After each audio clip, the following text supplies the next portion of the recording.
बिस्मिल्लाहिर्रहमानिर्रहीम बिस्मिल्लाहिर्रहमानिर्रहीम क़ाल रसूलुल्लाह सल्लल्लाहु अलैहि वसल्लम ला तज़ूलु क़दम इब्नि आदम यौमल क़यामति हत्ता युसअल अन ख़म्सिन अन उमरिही फ़ीमा अफ़नाह व अन शबाबिही फ़ीमा अबलाह व अम मालिही मिन ऐन इक्तसबहु व फ़ीमा अनफ़क़ह व माज़ा अमिला फ़ीमा अलिमा औ कमा क़ाल सल्लल्लाहु अलैहि वसल्लम रब्बि इश्रह ली सदरी व यस्सिर ली अमरी वहलुल उक़दतम मिन लिसानी यफ़क़हू क़ौली रब्बि यस्सिर व ला तुअस्सिर व तम्मिम बिल खैर आमीन या रब्बल आलमीन। नबी करीम सल्लल्लाहु अलैहि वसल्लम की एक हदीस मैंने आपके सामने बयान की है। इस हदीस पे अभी हम इंशाअल्लाह ताला तफसील से गुफ्तगू करते हैं, क्योंकि ये हदीस हमारे सबक से मुताल्लिक़ है और सबक जो हमारा चल रहा है वो बस जहन में ताज़ा कर लें कि मुरक्कबात नाक़िसा में हमने कल मुरक्कब इज़ाफ़ी को पढ़ना शुरू किया था। मुरक्कब इज़ाफ़ी कहते किसे हैं? कम से कम दो अल्फाज का ऐसा मजमुआ, कम से कम दो अल्फाज का ऐसा मजमुआ जिसमें एक इस्म को दूसरे इस्म के साथ निस्बत दे दी जाए, उसका ताल्लुक़ कायम कर दिया जाए। जिस इस्म के साथ ताल्लुक़ कायम किया जाए उसको मुज़ाफ़ इलैह कहते हैं और जिस इस्म का ताल्लुक़ कायम किया जाए वो मुज़ाफ़ कहलाता है। अरबी कंस्ट्रक्शन, उर्दू और अंग्रेज़ी कंस्ट्रक्शन अगर ऑफ के साथ बयान की जाए तो इस एतबार से मुख्तलिफ है कि अरबी में मुज़ाफ़ पहले आता है, मुज़ाफ़ इलैह बाद में आता है। मुज़ाफ़ के लिए सिर्फ दो शर्तें हैं। नंबर एक कि उस पर अलिफ लाम दाखिल नहीं होगा और उस पर तनवीन भी नहीं आएगी, और अगर वो इस्म मुज़ाफ़ इस्म मुसन्ना या जमा सालिम मुज़क्कर हो तो इन अस्मा के आखिर में आने वाला नून भी हटा दिया जाएगा। मुज़ाफ़ इलैह के लिए सिर्फ एक ही शर्त है कि वो हालत जर में होगा। इन तीन बातों को सामने रखते हुए हमने कल बहुत सारे मुरक्कब इज़ाफ़ी की शक्ल में बनाए थे और नबी करीम सल्लल्लाहु अलैहि वसल्लम की टेक्स्ट के एतबार से छोटी छोटी अहादीस भी हमारे सामने आई थी। आज हम ज़रा उस मुरक्कब इज़ाफ़ी को मज़ीद खोलेंगे। मुरक्कब इज़ाफ़ी को मज़ीद खोलने से पहले एक सवाल का जवाब मैं देता चलूँ। तो सवाल यह है कि कल जब हम मुरक्कब इज़ाफ़ी में मुख्तलिफ कंस्ट्रक्शंस कर रहे थे, ऐसी कंस्ट्रक्शंस जिनमें मुज़ाफ़ इलैह आपका कोई गैर मुनसरिफ़ इस्म था, मसलन हमने कंस्ट्रक्शन की कि उसामा का घर, तो इसकी अरबी बनी थी जी बैतु उसामा ता, क्योंकि गैर मुनसरिफ़ इस्म के बारे में दो बातें मैंने आपको याद रखने के लिए कहा था। पहली बात यह है कि गैर मुनसरिफ़ इस्म पर तनवीन नहीं आती, और दूसरी बात यह है कि हालत जर में उस पर ज़ेर नहीं आती। हालत जर में भी वो हालत नसब वाली शक्ल इख्तियार करता है, यानी हालत नसब में उस पर ज़बर आती है तो हालत जर में भी उस पर ज़बर ही आती है, ज़ेर नहीं आती। तो इस हवाले से एक सवाल आया था कि जो हमने कंस्ट्रक्शन कर बनाई थी अब्दुर्रहमानी, तो सवाल यह था कि जी रहमान हमने पढ़ा था कि ये गैर मुनसरिफ़ इस्म है। क्यों? इसलिए कि इसके आखिर में अलिफ नून की आवाज़ आ रही है। तो जब कंस्ट्रक्शन बनाई गई, पूछी गई, तो मैंने जवाब दिया जी इसकी अरबी तरकीब होगी अब्दुर्रहमानी। तो सवाल यह था कि अर्रहमान पर ज़ेर क्यों आ गई? ठीक, तो इस हवाले से इसकी वजाहत मैं करता चलूँ। देखिए, गैर मुनसरिफ़ इस्म जो है वो हालत जर में ज़ेर कबूल नहीं करता, ये कायदा है। इसकी एग्जांपल मैं आप जरा इस लफ्ज़ से हट कर देता हूँ। मस्जिद की जमा है जी मसाजिद, मसाजिद, मसाजिद जमा मुकस्सर है। अगर मैं आपसे पूछूं कि ये जमा मुकस्सर जो है ये मुनसरिफ़ जमा मुकस्सर है या गैर मुनसरिफ़ जमा मुकस्सर है, आपका क्या जवाब होगा? गैर मुनसरिफ़ है। आपको कैसे पता चला कि जमा मुकस्सर गैर मुनसरिफ़ है? हमने फार्मूला पढ़ा था कि ऐसी जमा मुकस्सर जिसके पहले दो हरूफ ज़बर वाले हों, तीसरा हर्फ अलिफ और उसके बाद में दो हरूफ आ जाएं, तो वो जमा मुकस्सर गैर मुनसरिफ़ होती है। ठीक है, यानी जमा मुकस्सर के गैर मुनसरिफ़ होने की तीन शक्लें हमने पढ़ी थी इस सूरत में। उसमें से ये एक शक्ल थी कि पहले दो हरूफ पे ज़बर हो, उसके बाद एक अलिफ हो और फिर दो हरूफ हो, तो वो जमा मुकस्सर गैर मुनसरिफ़ होगी। लिहाजा मसाजिद को हम रफ़ा में मसाजिदू के तौर पर शो करेंगे, नसब में क्या हो जाएगा जी मसाजिदा, और जर में मसाजिदा। ठीक है, तो मैंने एक कंस्ट्रक्शन बनाई जी जिसमें मैंने अबवाब को निस्बत दी मसाजिद के साथ, और मसाजिद को मैंने नकरा रखा।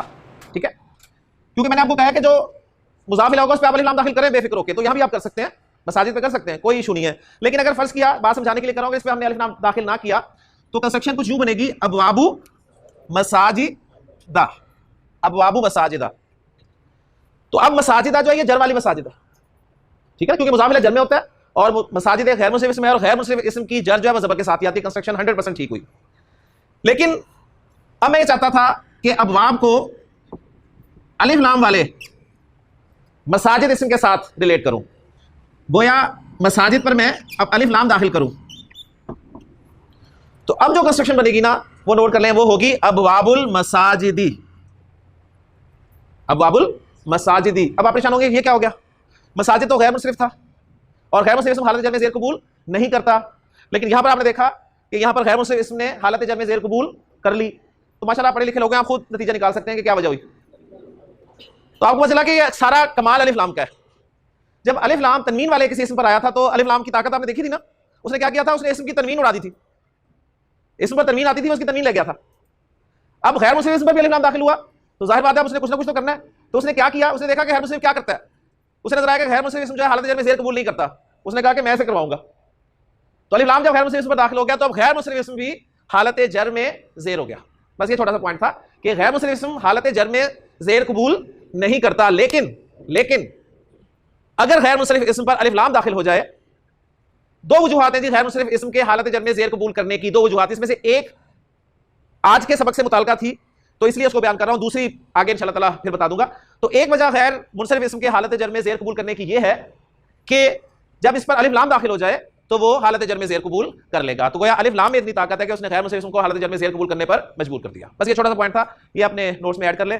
और अब हम मजीद चलते हैं जी मुरक्कब इज़ाफ़ी को मैंने जैसे कहा कि मजीद खोलेंगे, और मजीद खोलने से मुराद ये है कि आज हम पेचीदा मुरक्कब इज़ाफ़ी पढ़ेंगे जी इंशाअल्लाह ताला। मुरक्कब इज़ाफ़ी में आज हमने दो टॉपिक्स कवर करने हैं। एक टॉपिक है जी पेचीदा मुरक्कब इज़ाफ़ी। पेचीदा मुरक्कब इज़ाफ़ी ऐसा मुरक्कब इज़ाफ़ी जिसमें एक से ज़ायद मुज़ाफ़ और मुज़ाफ़ इलैह होंगे। एक से ज़ायद मुज़ाफ़ और मुज़ाफ़ इलैह होने का क्या मतलब है, कल तक हमने जितनी भी कंस्ट्रक्शंस की थी और आज भी जो मैंने आपको गैर मुस्लिम वाली कंस्ट्रक्शन इसम की कंस्ट्रक्शन समझा के रूल बताया उसमें आप नोट करें, और कल की तमाम कंस्ट्रक्शंस में नोट करें कि सिर्फ एक मुज़ाफ़ होता था और एक मुज़ाफ़ इलैह होता था। ऐसे ही ना, एक इस्म मुज़ाफ़ था, एक मुज़ाफ़ इलैह था।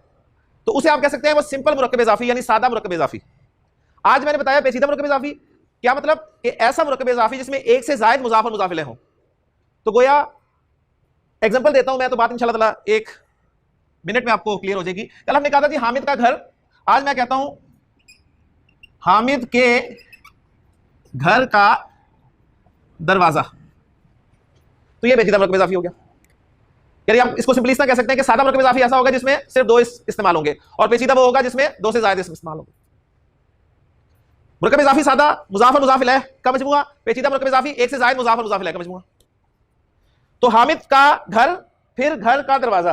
अब आप परेशान ना हो जाए कि ये तो बहुत मुश्किल हो गया, पहले हामिद का घर बनाए फिर उसके घर का दरवाजा भी बनाए और फिर इकट्ठा करके रखें। तो इसका आसान सा फार्मूला मैं आपको दूंगा।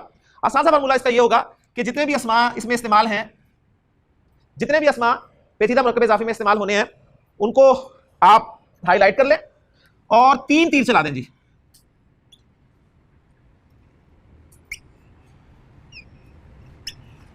तीन अस्मा है तो तीन तीर चल जाएंगे।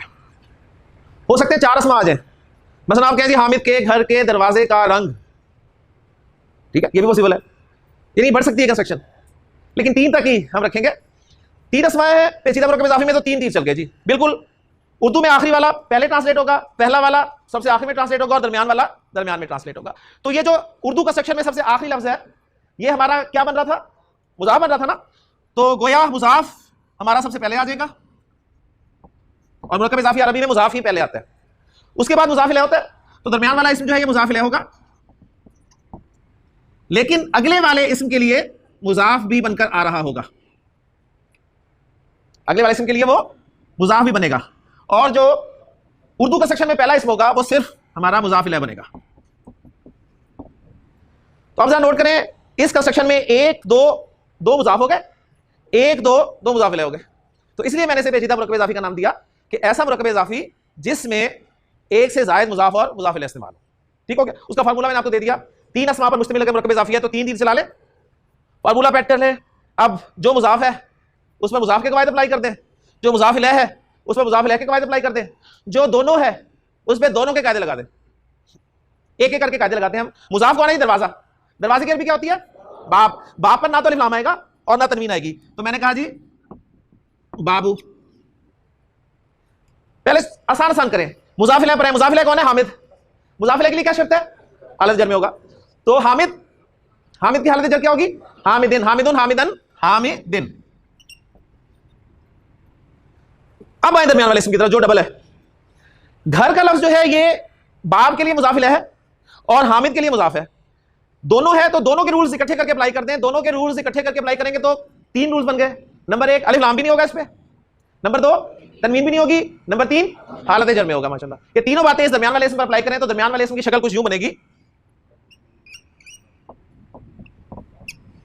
बैती। ठीक है ना, ना अलिफ लाम है ना तनवीन है और है भी हालत जर में, तो कंस्ट्रक्शन मुकम्मल होगी। बाबू बैती हामिदिन, बाबू बैती हामिदिन। हामिद के घर का दरवाजा। ये था जी आपका पेचीदा मुरक्कब इजाफी। तो कोई मुश्किल नहीं है। सबसे पहले पेचीदा मुरक्कब इजाफी की डेफिनेशन को सामने रखें कि ऐसा मुरक्कब इजाफी जिसमें एक से ज्यादा मुजाफ और मुजाफ इलैह हो। ठीक हो गया। या और आसान करना चाहते हैं तो ऐसा मुरक्कब इजाफी जिसमें कम से कम 3 अस्मा हो। जब आप 3 बोलेंगे तो वो एक से ज्यादा खुद ही हो जाएंगे इंशाल्लाह ताला।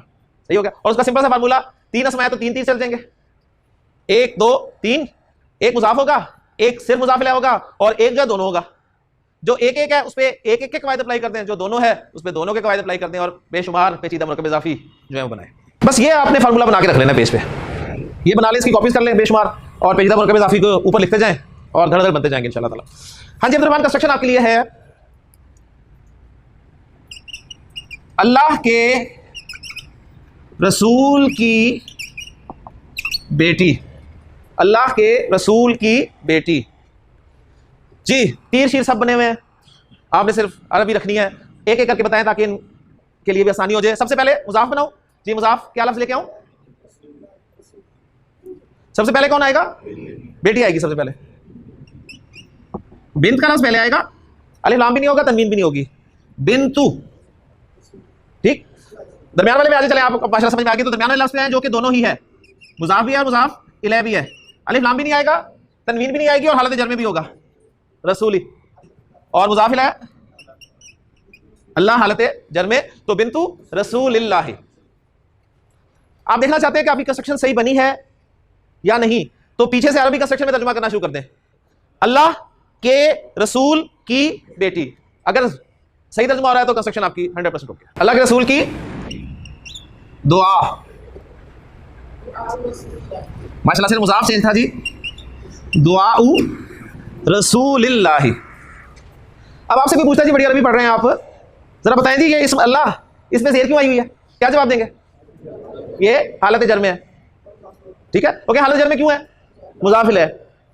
पूछा अच्छा ये अगर मुजाफ इलैह है तो रसूल पे ज़ेर क्यों आई है? आप कहेंगे ये भी मुजाफ इलैह है। ठीक है ना, ये भी मुजाफ इलैह है। तो आपसे पूछेंगे कि मुजाफ इलैह से पहले तो मुजाफ होता है, तो ये क्या हो गया? तो आप बताएंगे कि ये मुजाफ भी है और अपने से पहले वाले इसम के लिए मुजाफ इलैह बना हुआ है। यानी अब आपको पता चलेगा कि कहां पर ज़ेर आ रही है तो क्यों आ रही है, सही है, कहां पर आनी आ रहा है तो क्यों आ रहा है, कहां पर ऐनी आ रहा है तो क्यों आ रहा है, कहां पर ऊना आ रहा है तो क्यों आ रहा है, कहां पर ईना आ रहा है तो क्यों आ रहा है। ठीक है, कहीं पर आतुन आ रहा है तो क्यों आ रहा है, कहां पर आतिन आ रहा है तो क्यों आ रहा है। फातिमा की गाड़ी का रंग, अब देखिए इन्हें हमने आगे इस्तेमाल करना है जुमलों में। फातिमा की गाड़ी का रंग नीला है, जुमला बन जाएगा। ठीक है, सिर्फ खबर लाएंगे हम उसके बारे में, नीला, नीला खबर ले आएंगे, जुमला बन जाएगा आपका इंशाल्लाह। तो जिस तरह हमने सिंपल जुमले बनाए थे, अब इन मुरक्कबात नाकिसा को हम जुमले में मुब्तदा की जगह पर या खबर की जगह पर इंशाल्लाह इस्तेमाल करेंगे। जी कौन बनवाएगा जी? फातिमा की गाड़ी का रंग जी, रंग मुजाफ है और रंग की अरबी होती है लौन। ठीक, लौन, तो लौन का लफ्ज मुजाफ हो गया, अलिफ लाम नहीं आएगा, तनवीन नहीं आएगी और बेसिकली हम रफा में रख रहे हैं इसको, तो लौनु जी। गाड़ी सैयारा, तो सैयारा पे भी अलिफ लाम नहीं आएगा, तनवीन नहीं आएगी, हालत जर में होगा, सैयारती। अब रहेगी फातिमा, फातिमा फातिमा फातिमा ता, तो फातिमा भी जर में है लेकिन गैर मुंसरिफ है, तो गैर मुंसरिफ की जर जबर से शो की जाती है, इल्ला ये कि गैर मुंसरिफ पर अलिफ लाम दाखिल हो जाए, और फातिमा पे अलिफ लाम दाखिल हो ही नहीं सकता। क्यों नहीं हो सकता? इसमें अलम है, क्योंकि मैंने आपको बताया करें बेफिक्र होके अलिफ लाम, एक तो सिर्फ नामों पे ना करें और दूसरे मुजाफ पे ना करें। ठीक है ना, मुजाफ पे ना करें, ये भी मुजाफ है ना, इसके लिए मुजाफ है, सही है, अगरचे मुजाफ इलैह भी है इसके लिए, लेकिन इसके लिए मुजाफ भी है, तो मुजाफ पर अलिफ लाम दाखिल नहीं होगा और अलम पे अलिफ लाम दाखिल नहीं होगा। जी अब्दुर्रहमान, किसने कहा उसका तर्जुमा ज़हरा की बेटी होता है? वो तो मुरक्कब तौसीफ ही है, फातिमा तो ज़हरा, चमकदार रोशन फातिमा, वो फातिमा की सिफत है। ठीक है, वो मुरक्कब इज़ाफ़ी नहीं है। मारफा फातिमा ना, तो अज़-ज़हरा मारफा। ठीक है, क्लियर हो गया बात? मुअन्नस अज़-ज़हरा मुअन्नस, वाहिद वाहिद रफा रफा, वो मुरक्कब तौसीफी है। आदम के बेटे के दोनों कदम जी, मुजाफ क्या है जी? 2 कदम। 2 कदम के लिए एक कदम आपको पता होना चाहिए, एक कदम की अरबी क्या है? कदम, और 2 कदम कदमानी, तो मुजाफ आपका हो गया जी कदमानी। मुसन्ना, मुसन्ना जब भी मुजाफ बनकर आएगा तो क्या करेंगे? क्या करेंगे? नून हटा देंगे, तो नून हटा दें जी। बेटा, ये बेटे जमा नहीं है, आदम के बेटे के 2 कदम। ठीक है, बेटों की अगर जमा होती है तो यहां पे बेटों का लफ्ज इस्तेमाल करता है, इतनी उर्दू आपको आती है माशाल्लाह। तो यहां पर एक बेटा मुराद है, बेटे की अरबी इब्न, ठीक, वलद भी है और इब्न भी है, नॉर्मल इब्न इस्तेमाल होता है, तो इब्न का लफ्ज जो है ये मुजाफ इलैह भी है और मुजाफ भी है, तो हालत जर में होगा, अलिफ लाम भी नहीं होगा, तनवीन भी नहीं होगी, तो क्या बन गया? इब्नी। ठीक है। अब मुजाफ इलैह है आदम, आदम की हालत जर आदमा, माशाल्लाह जी। नबियों के नाम 6 नबियों के अलावा बाकी सब नाम जो है वो गैर मुनसरिफ हैं। अब यहां पर सिर्फ एक बात और मेरी नोट कर लें कि इब्न लफ्ज का जो हमजा है, इब्न लफ्ज का जो हमजा है ये हमजातुल वस्ल होता है। हाँ, क्या कह दिया मैंने? इब्न का हमजा हमजातुल वस्ल होता है। क्या मतलब है इसका? हमजातुल वस्ल कहते हैं किसे? वो हमजा जिसको जब पीछे से मिलाकर पढ़ते हैं तो वो सिर्फ अलिफ की सूरत में लिखा रह जाता है, पढ़ने में नहीं आता। वैसे उस हमजे की हरकत को पढ़ते हैं, वैसे उस हमजे की हरकत को पढ़ते हैं। मैंने पढ़ा ना इब्न, हमजा को जेर के साथ पढ़ा ना इब्न। लेकिन अगर आपको मैंने बता दिया कि इब्न का हमजा हमजातुल वस्ल है, तो आपको पता हो जाना चाहिए कि जब इसे पीछे से मैं मिलाकर पढ़ूंगा तो इसकी जेर हरकत को नहीं पढ़ूंगा। तो अब आप इस कंस्ट्रक्शन को पढ़ें, क्या पढ़ेंगे? कदा मबनी आदमा, कदा मबनी आदमा, आदम के बेटे के दोनों कदम। तो नबी करीम सल्लल्लाहु अलैहि वसल्लम की हदीस जो मैंने बयान की थी कि आपने फरमाया कि ला तज़ूलू, नहीं हटेंगे, कदम मबनी आदमा, आदम के बेटे के दोनों कदम, यौमल क़यामती, क़यामत के दिन, ये भी एक मुरक्कब इज़ाफ़ी है, यौमल क़यामती, क़यामत के दिन हिलेंगे नहीं, हटेंगे नहीं। क्या नहीं हटेंगे? दोनों कदम अपनी जगह से नहीं हटेंगे। हत्ता युसअला अन खमसिन, जब तक उसे 5 सवालों का जवाब नहीं पूछ लिया जाएगा।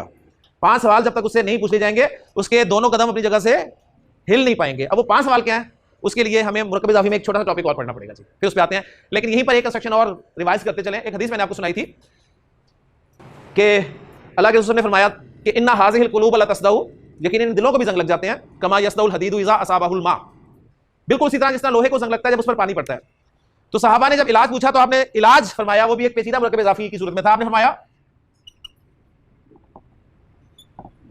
कसरतु ज़िक्र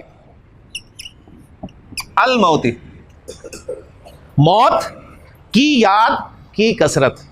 अब जरा कंस्ट्रक्शन पहचाने, कसरत अलिफ लाम भी नहीं है, तनवीन भी नहीं है, तो फौरन आपका ध्यान जाना चाहिए मुज़ाफ बन रहा है। किसी इसम पे अलिफ लाम भी ना हो और तनवीन भी ना हो तो फौरन ध्यान जाना चाहिए मुज़ाफ तो नहीं बन रहा। कहीं कंफर्म करेंगे जब आगे वाला इसम आपको हालत जर में नजर आएगा, तो अगला इसम आपको हालत जर में नजर आया। अब आपने देखा हालत जर में, लेकिन इस पे अलिफ लाम हो सकता था मुज़ाफ इलैह पे दाखिल, ठीक है, इस पे भी अलिफ लाम नहीं, तो फिर आपके ज़हन में फौरन ख्याल आया कहीं ये भी मुज़ाफ तो नहीं बन रहा आगे। फिर आगे नजर डाली तो अगला इसम हालत जर में नजर आया, तो कंफर्म हो गया जी ये पेचीदा मुरक्कब इज़ाफ़ी है। मौत की याद की कसरत, तो आपने इलाज जो तजवीज़ फरमाया वो क्या था कि कसरत ज़िक्रिल मौती, मौत की याद की कसरत, एक पेचीदा मुरक्कब इज़ाफ़ी, और साथ फरमाया व तिलावतुल कुरानी, और कुरान की तिलावत। तो दिलों के जंग को दूर करने का इलाज मुरक्कब इज़ाफ़ी जी, ठीक है, एक सादा मुरक्कब इज़ाफ़ी और एक पेचीदा मुरक्कब इज़ाफ़ी, मौत की याद की कसरत और कुरान की तिलावत। यहां पर मुरक्कब इज़ाफ़ी जो कसरत ज़िक्रिल मौती है, अल मौत, इसमें मैंने अलिफ लाम डाला है, कोई इतराज़ तो नहीं ना किसी को? मैं पूछ लूं मैंने आपसे, क्यों जी? कसरत ज़िक्रिल मौती पे, मौत में मैंने अलिफ लाम डाला हुआ है, कोई मसला तो नहीं ना? मुज़ाफ़ इलैह पे आ सकता है ना? लेकिन आप सोच रहे हो कि मौत पे अलिफ लाम कैसे आ गया? तो मौत होती है ना, तो मौत नकरा है कि मारफा है? मारफा है? नहीं अलिफ लाम आ गया तो अगर ना डालूं तो सोचे जरा कि अगर मारफा है तो फिर वो मौत जो अक्सर हमें पड़ती है वो क्या हुई?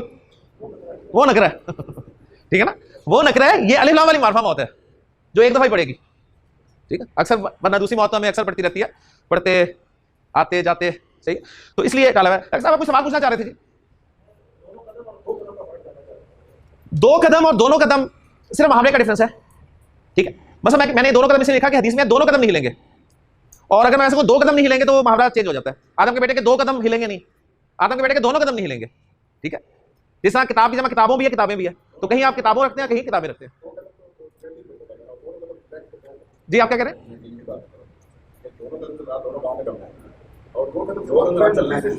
ये जरा माशाल्लाह और गहरी बात होगी, तो बस ऊपर ऊपर है सतही तौर पे, तो कोई मुश्किल नहीं होगी। जब इतनी बारीकियों में जाएंगे तो फिर मुश्किल हो जाएगा।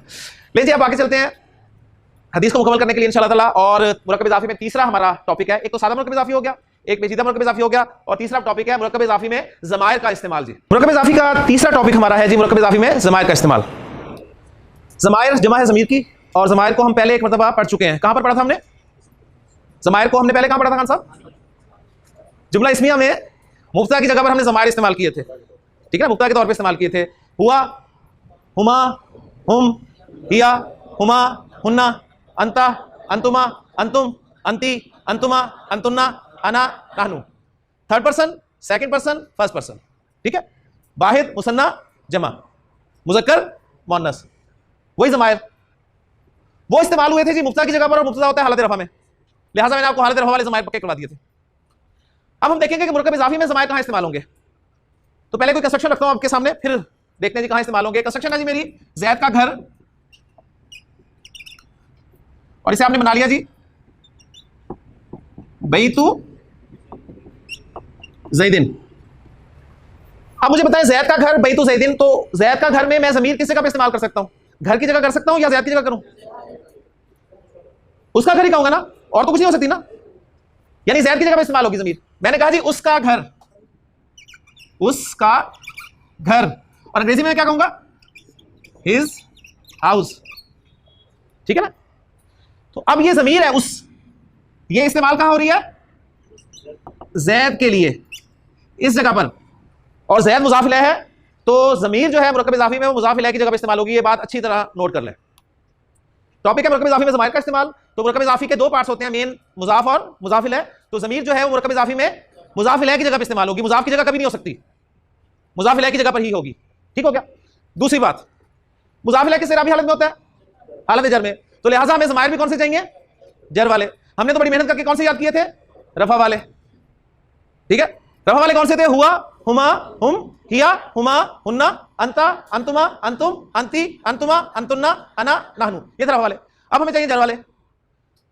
तो ज़मायर रफ़ा वाले भी हैं, नसब वाले भी हैं, जर वाले भी हैं।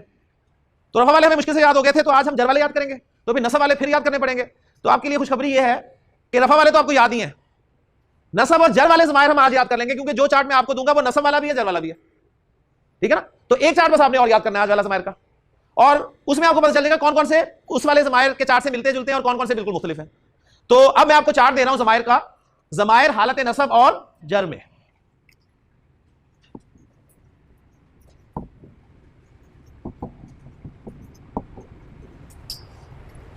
अरबी की किताबों में ज़मायर के 5 चार्ट्स याद करवाए जाते हैं, 5 चार्ट्स, 5 तरह के ज़मायर याद करवाए जाते हैं। उनके नाम मैं बोल दूंगा तो आप सब भागेंगे इधर से। हमने सिर्फ 2 चार्ट्स पढ़ने हैं, एक पढ़ लिया है, एक आज पढ़ रहे हैं, और इंशाल्लाह पूरे कुरान को आपके 2 चार्ट्स कवर करेंगे इंशाल्लाह। मैं वो पूरी पिक्चर नहीं बना रहा, थर्ड पर्सन वो लिखूं, सेकंड पर्सन, फर्स्ट पर्सन। अब आपके जहन में पिक्चर बनी हुई है, कैसे बनी हुई है? जरा अपने जहन में घंटाघर की पिक्चर बनाएं। बन गई? घंटाघर की पिक्चर आ गई जहन में कि चेरी बाजार की तरह? ठीक है ना, पहुंच गए ना अब्दुल, पहुंच गए। अच्छा, उधर से जरा मीन पर जाओ, चले गए, वेरी गुड। पिक्चर बनानी है, आपको पता चलना है कि कौन कहां है, third person, second person, first person, मुज़क्कर मुअन्नस, वाहिद मुसन्ना जमा।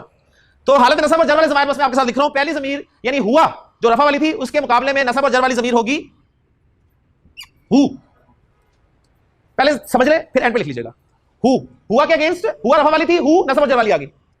हुमा आगे थी, अगली आप बोलेंगे, मैं उसका इक्विवेलेंट बताऊंगा ताकि आसानी हो जाए। हुआ से हु हो गई नसब और जर में, हुमा दूसरी थी, वो हुमाई रही, वो हुमाई रही। कोई परेशानी नहीं होनी चाहिए, एक लफ्ज़ बहुत दफा आया, 2 दफा, एक लफ्ज़ को 2 दफा हमने बहुत इस्तेमाल किया। उसके बाद अगली ज़मीर कौन सी थी? हुम, हुम जो है वो भी हुम ही रही। हुआ हुमा हुम, हु हुमा हुम। उसके बाद चौथी कौन सी थी? हिया, हिया जो है वो चेंज होगी हा में, हा।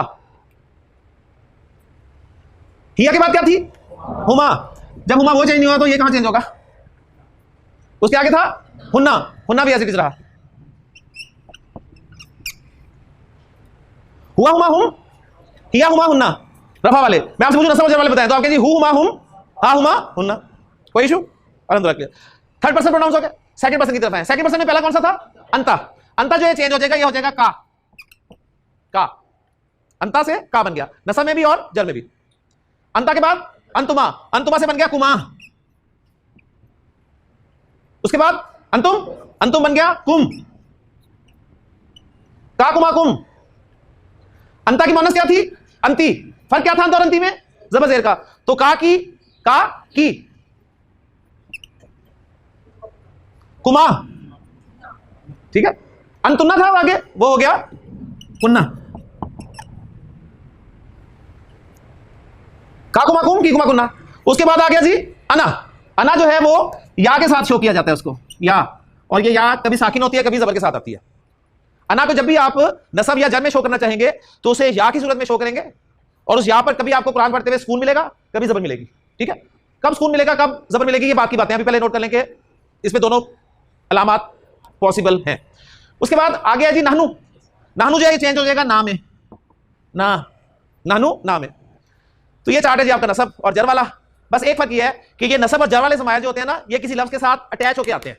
जिस तरह यहां पर आप देखें ये मुज़ाफ़ इलैहि की जगह पर आ रहा है ना, तो ये बैत के साथ मिलकर आएगा, अटैच होकर आएगा। तो इसलिए हम इनके साथ एक डैश लगा देते हैं, यानी ये डैश बताएगी कि ये वाले जो प्रोनाउंस हैं ये अटैच्ड प्रोनाउन है। अटैच्ड अटैच्ड अगर किसी को मुश्किल लग रहा है तो मैं बताता हूं कि ये वाले ज़मायर मुत्तसिल ज़मायर है, वो ठीक है, बस इसलिए ठीक। ये जो मुत्तसिल है ये अटैच्ड है, तो अटैच इजी है, मुत्तसिल मुश्किल है। तो ये डैश शो कर दिया हमने अटैच्ड को कि ये अटैच्ड होकर आएंगे। ले जी अब जरा ज़मायर पक्के कर लें। रफा वाले एक दफा बोल दें, हुआ हुमा हुम, हिया हुमा हुन्ना, अंता अंतुमा अंतुम, अंती अना। अब अटैच ज़मायर नसब और जर वाले, जब भी मैं कहूं अटैच ज़मायर लगेंगे तो फौरन आपका ज़हन इस चार्ट पे जाना चाहिए जी। हु हुमा हुम, हा हुमा हुन्ना, का कुमा कुम, की कुमा कुन्ना, या ना। एक बार फिर, हु हुमा हुम, हा हुमा हुन्ना, का कुमा कुम, की कुमा कुन्ना, या ना। क्लियर हो गया जी। लें जी अब हम आते हैं कंस्ट्रक्शन की तरफ। जैद का घर बैतु जैदिन, उसका घर यानी हिज हाउस, तो जैद के लिए कौन सी ज़मीर लगेगी? हु। तो मैं कहूंगा बैतु, बैतु हु, बैतु हु, हिज हाउस। तो गोया ये वाली जमीर हिज के लिए इस्तेमाल होगी। बैतु हु हिज हाउस। अगर मैं कहना चाहूं हर हाउस, बैतु हा, बैतु हु बैतु हा। अगर मैं कहना चाहूं मुज़क्कर को योर हाउस, तो मैं कहूंगा बैतु का, बैतु का। और अगर मैं मोनस को कहना चाहूं योर हाउस, तो क्या कहूंगा? बैतु की, बैतु की। माशाल्लाह। तो ऐसा करते हैं, घर को सबका बना देते हैं जी। एक घर ही है जी जिसके लिए इंसान सारी जिंदगी मेहनत करता है, तो आज घर का तोहफा ले जाए जी।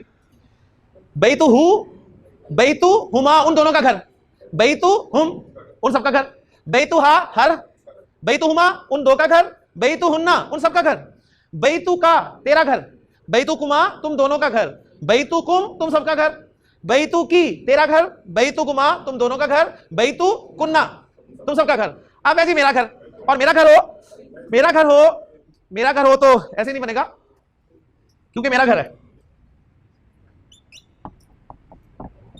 बैतु बैतु चल रहा है ना सबके साथ, बैतु हु बैतु हुमा बैतु हुम बैतु हा बैतु हुमा बैतु हुन्ना बैतु का बैतु कुमा बैतु कुम बैतु की बैतु कुमा बैतु कुन्ना। तो फिर बैतु ही कुछ ऐसे बनना चाहिए था ना। लेकिन ये क्या है जी? ये क्या है? मैं चाहती है, मैं क्या चाहती है जी? मैं चाहती है कि हर कोई मेरे आगे जेर हो। ये मैं की डिमांड है जी, ठीक है, हर कोई मेरे आगे जेर हो। ये इसम जारा शरीफ से है, ये इसकी बात मान लेता है। तो गोया जब भी ये आएगी ना या, इसके आगे सब जेर हो जाएंगे। लेकिन कुछ ऐसे आएंगे जो इसके आगे खड़े हो जाएंगे अड़के, वो फेल आएगा। जो इसके आगे खड़ा हो जाएगा वो इसकी बात नहीं मानेगा। वो जब फेल आएगा तो देखेंगे इस बेचारा इसकी बात मान लेता है, लिहाजा वो या को देखते ही जेर हो गया और ये बन गया जी बैती, बैती मेरा घर। उसके बाद फिर वापस आ जाए जी, बैतु ना, बैतु ना हमारा घर। क्लियर हो गया जी? लेकिन सबको मुबारक हो, सबके घर बन गए जी माशाल्लाह। अब चलते हैं जी किताब की तरफ। किताब को सबके साथ रिलेट करते हैं जी। कौन करेगा इधर से? माशाल्लाह। और कौन? तीन, माशाल्लाह जी। डॉक्टर साहब किताब को जी, किताबु हु, किताबु हुमा, किताबु हुम, किताबु हा, किताबु हुमा, किताबु हुन्ना, किताबु का, किताबु कुमा, किताबु कुम, किताबु की, किताबु कुमा, किताबु कुन्ना, किताबी, किताबुना। माशाल्लाह जी। जी एक कंस्ट्रक्शन और यहां से करते हैं। कौन करेगा? रब, सबका रब जी। रब्बु हु, रब्बु हुमा, रब्बु हुम, रब्बु हा, रब्बु हुमा, रब्बु हुन्ना, रब्बु का, रब्बु कुमा, रब्बु कुम, रब्बु की, रब्बु कुमा, रब्बु कुन्ना, रब्बी, रब्बुना। एक लफ्ज सुनते हैं आप रब्बाना, ये रब्बुना बनेगा। वो रब्बाना कब होगा रब्बुना से, वो मैं बाद में बताऊंगा जब टॉपिक आएगा। अभी रब्बुना ही है, ठीक हो गया? लेकिन मैंने जैसे अर्ज किया था कि हमारी क्लास कंसेप्चुअल क्लास है, कंसेप्ट्स आपने क्लियर करने हैं, प्रैक्टिस आपने करनी है। बाद में किसी भी एक किस्म को पकड़े, सबके साथ रिलेट कर दे।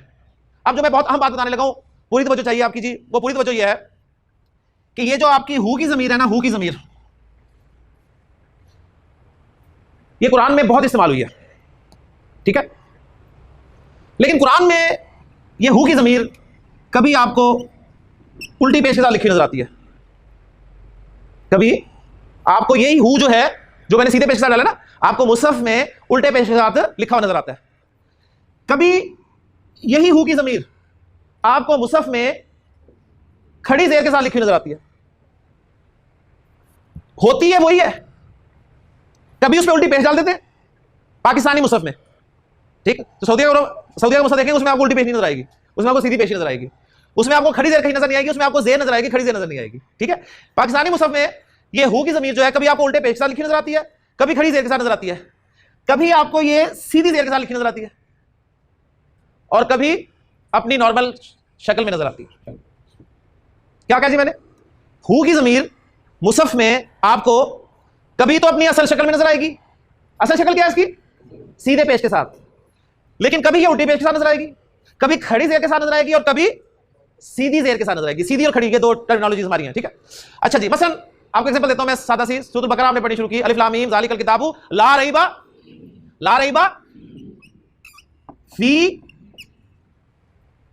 फीही, तो आपको ये जो ही नजर आया, ये असल में था ला रैबा फीहु।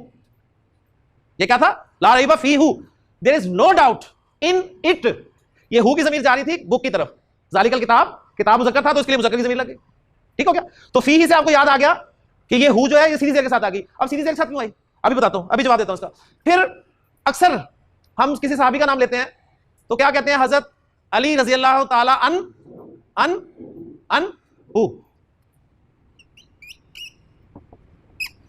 अल्लाह ताला उनसे राजी हो, मैं अदब के लिए कह रहा हूं, वरना लफ्ज़ में अल्लाह उससे राजी हो, तो अन्हु, यहां पर हु आपने देखा अपनी नॉर्मल शक्ल में नजर आ गया,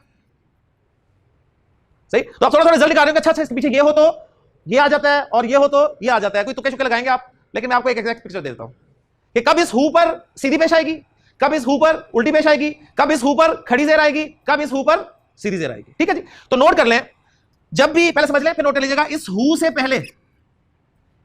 पहले जब भी जबर हरकत आ जाए या पेश हरकत आ जाए, हु से पहले जब भी जबर हरकत हो या पेश हरकत हो, तो इस हु को उल्टी पेश के साथ लिखा और पढ़ा जाएगा। आपको उल्टी पेश नजर आती है कुरान में, मुसहफ में, तो आप नोट कीजिएगा, आपको पीछे या तो जबर नजर आ रही होगी या पेश नजर आ रही होगी, ठीक है। अच्छा, मैंने कहा कि इसको उल्टी पेश के साथ लिखा जाएगा और पढ़ा जाएगा, तो इसका क्या मतलब है? लिखने में भी फर्क आ गया, पढ़ने में भी फर्क आ गया, क्योंकि उल्टी पेश को थोड़ा लंबा करके पढ़ते हैं।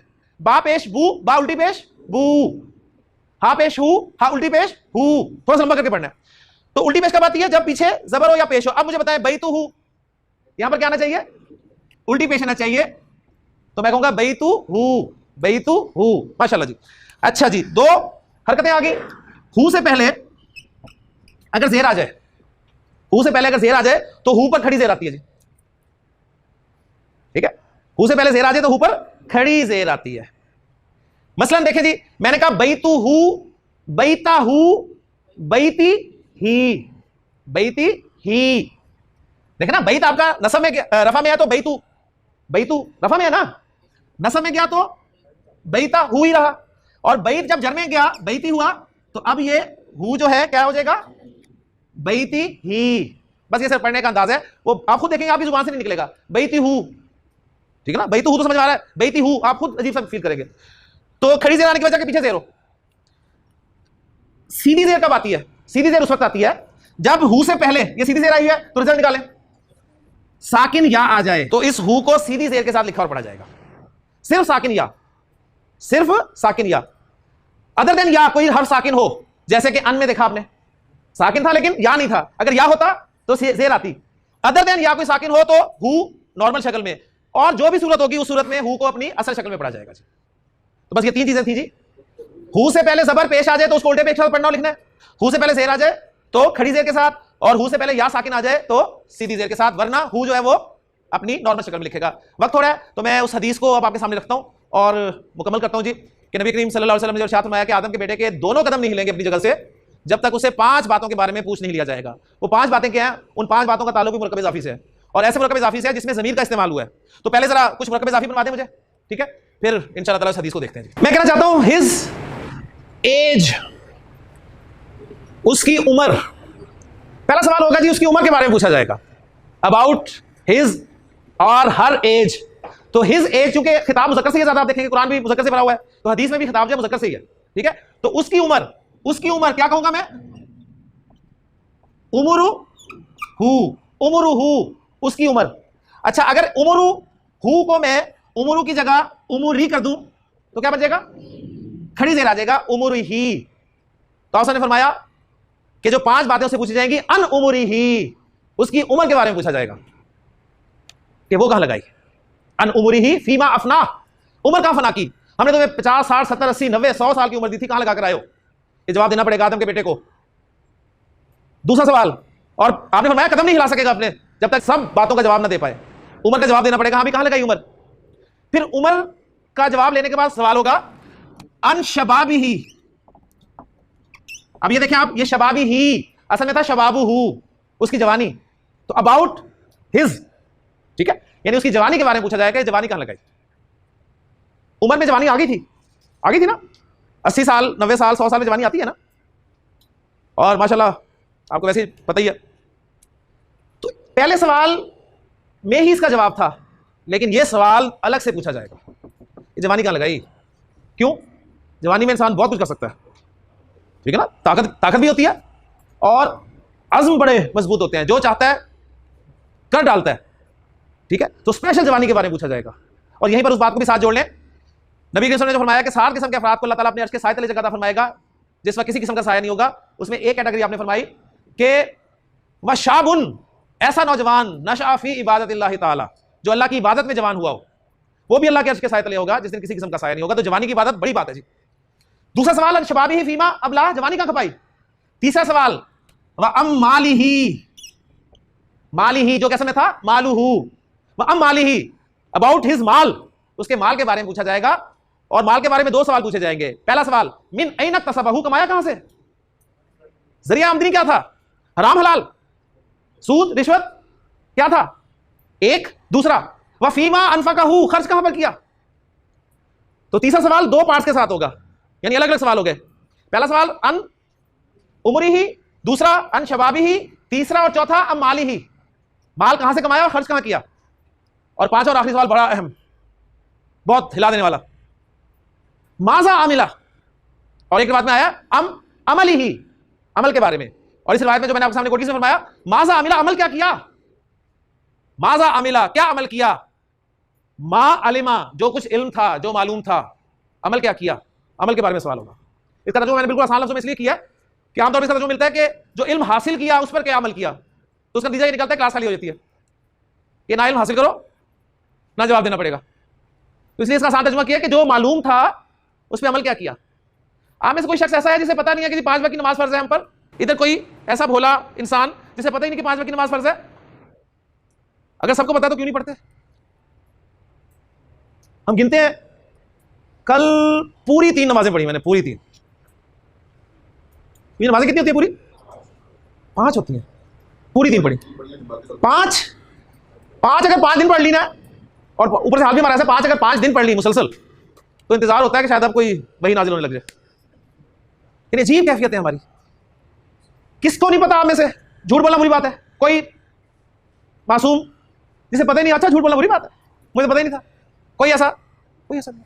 क्यों बोलते हैं फिर, धोखा, फ्रॉड, बेईमानी, सबको पता है। तो माजा अमिला, क्या अमल किया, फीमा अलिमा, जो इल्म हासिल किया, यानी जो मालूम था उस पर अमल क्या किया। तो अब उस हदीस को दोबारा सुन ले कि ला तज़ूलु कदम इब्नी आदम यौमल क़ियामति हत्ता युसअला अन खमसिन, अन उमरिही फीमा अफना, व अन शबाबिही फीमा अबलाह, व अम मालिही मिन ऐन इक्तसबहू व फीमा अनफकहू, व माजा अमिला फीमा अलिमा। तो मैंने पहले अर्ज किया है कि जब भी कोई हदीस सुने, आयत सुने, तो अपना जायजा लें।